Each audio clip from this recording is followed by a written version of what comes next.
Hello YouTube, what is going on? It is your boy GZTV. We are back with another video and continuing, Travis Scott month. We are here to do a retro album review on his most recent big release, Astroworld. Of course, this is his third studio album, sorry. This is the follow-up to 2016's Birds in the Trap Sing McKnight, obviously inspired by an old hometown amusement park, Six Flags Astroworld in Houston. This album has been in the works since Rodeo, and he's been talking about it with his fans since Rodeo. So this was a really hyped up album and a hyped up sequel to Rodeo. Like that came out in 2015. So this Watch was the promo single, but it didn't make the album. It kind of set the hype. So we're obviously not going to talk about that song in this video because it is only Astroworld. So yeah, it's the sequel to Rodeo. It's pretty much his version of My Beautiful Dark Twisted Fantasy with a bunch of posse cuts. He took a bunch of artists out to Hawaii. So, let's get kind of track by track, then we can kind of give a general overview of the album, what my thoughts are, give a rating possibly. I don't know if I'll do a rating this video, but let's go. So track number 1 to open the track is Stargazing, an absolute roller coaster of a track, super psychedelic vibes. An iconic song on the album. What a way to open it. The beat switch is great. Kind of pays ode to the astrological connections in Houston, with all the NASA stations and whatnot. So there you have it. I don't think I'm going to be talking about each track in too much depth. I know I don't really like rushing videos or anything like that. But anyway, moving on to Carousel. Another drug theme song. I mean, a lot of consistent themes in the album, and yeah, it gets kind of boring, but I mean, the sounds on some of these records are just too good to dismiss and too good to not call this album one of the most iconic releases of the last 10 years, at least. Frank Ocean really shows his talents on here. Shout out Big Tuck. There's all sorts of different Houston artists, and the Houston rap culture kind of, referenced throughout this project. So shout out Big Tuck. This is a very hype song. You kind of see him performing this live. He's kind of like getting low, getting the crowd excited. It's a really, really sick song. So that Beastie Boy sample, it's always been dope. It's always been fire in hip hop. It's been used many, many times, and this is one of the best attempts at it. Obviously, there was an Odd Future song like years ago. I remember using it, and there's obviously countless usages of that sample. But moving on to track number 3, Sicko Mode. This is pretty much like his magnum opus. This is pretty much the holy grail of Travis Scott songs. One of the most iconic songs ever. I think it is still his only song to go diamond, even through like Goosebumps and, the likes of that. Him and Drake, kind of talk about how hard they work and how hard they go in the studio. It's another really hyped track, sort of thing. So when my kids and grandkids, ask me what music represents my generation, I'm showing them this song. This is just a timepiece for hip hop. Absolutely. As overplayed as it is, it's still just amazing. So much interwoven into this track. It's a fucking journey. There is so much to get into on Sicko Mode, and it just never gets old. But moving on to track number 4, R.I.P. Screw. Obviously, Sway Lee is on this track. He did absolutely amazing. One of my favorite songs on here. Straight out of the gate when the album first came out, this was already one of my favorite tracks on the project. It's such a vibey song, and more Houston homage to obviously a very iconic member of the Houston rap community and DJ Screw. So there you have it. Travis Scott loves his Houston influence. The chopped and screwed sound was named after him, and Travis kind of utilizes it here. Rest in peace to Screw, tonight we take it slow. That's kind of like what that's referencing to, so that's super cool. A lot of Houston stuff, right? The production is very well done on here, as it is on other tracks, and I'm going to be mentioning other tracks by the production because there are like 3 to 5 tracks on here that are just insane in terms of production. Another one is Stop Trying to Be God. I mean, amazing production. I mean, what a fucking experience Stop Trying to Be God is on this album, track number 5. You get Philip Bailey vocals, you get James Blake on the back end, you get Kid Cudi humming, you get kind of like the meaning behind the track, what Travis is trying to say, kind of like trying to humble other rappers in the game. You have the Stevie Wonder harmonica. Everything just comes together. All sorts of genres come together and make a fantastic hip-hop track, and probably one of Travis Scott's best songs.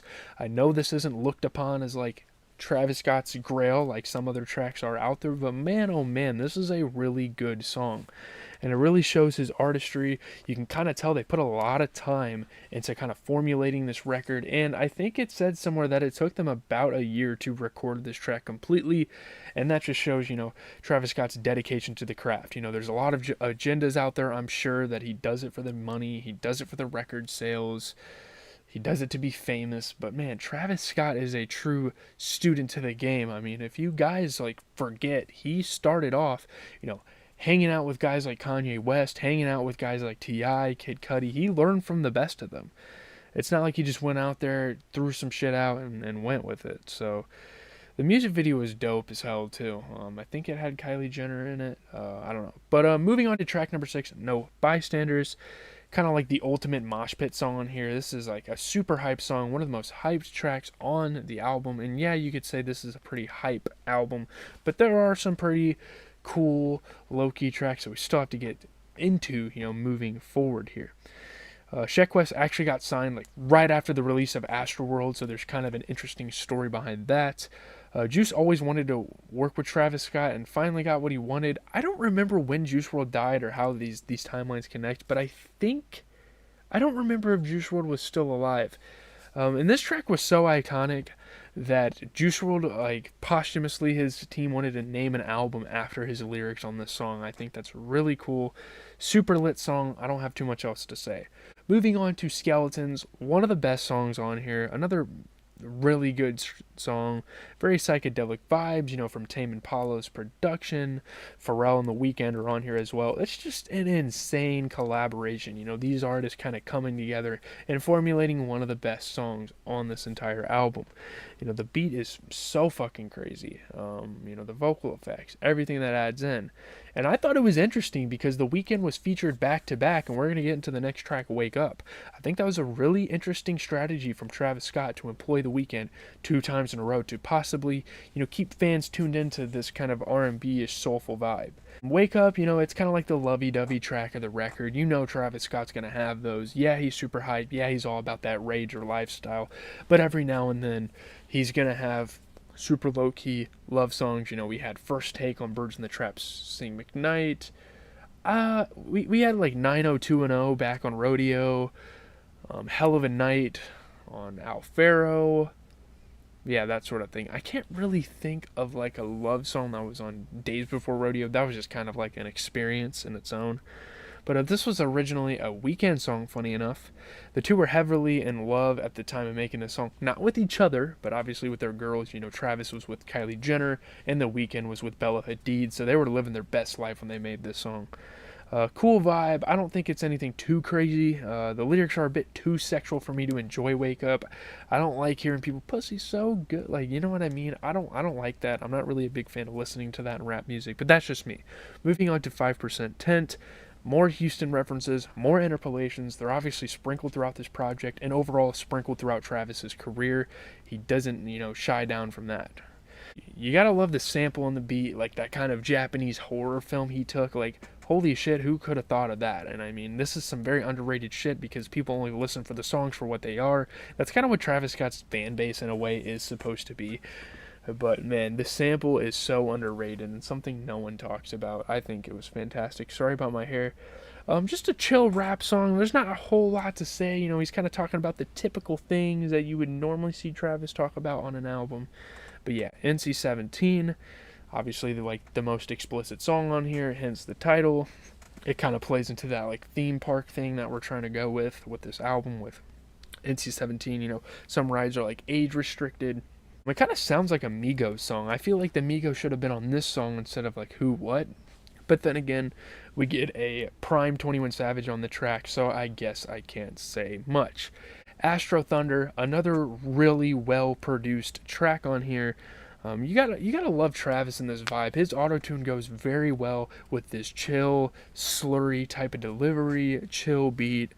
And yeah, he references Thundercat, one of the producers of the song like in the song title. That's why it's called Astro Thunder, because it's like his first collab with Thundercat, probably one of the best producers ever.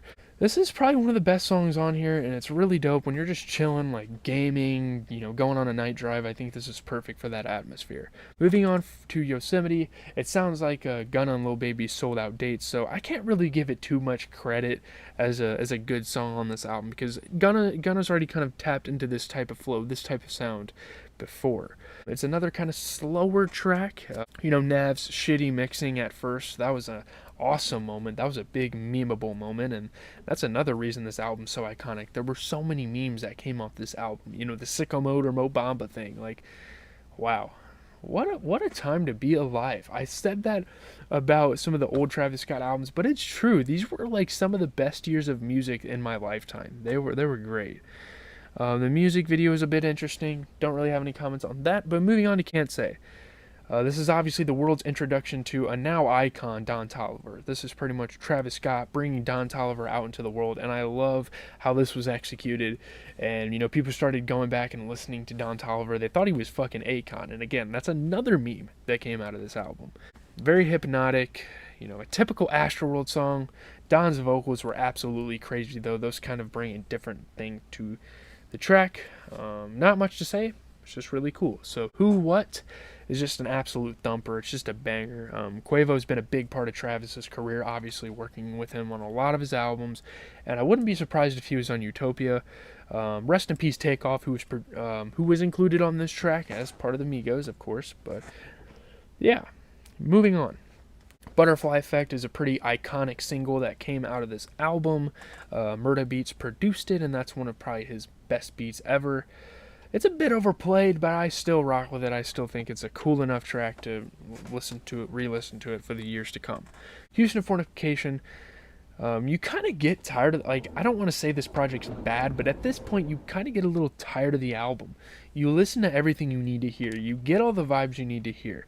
It kind of references a Red Hot Chili Peppers song, just a typical Travis song. I know a lot of people are going to hold this in high regards, but I think this is just an average Travis song, in my opinion.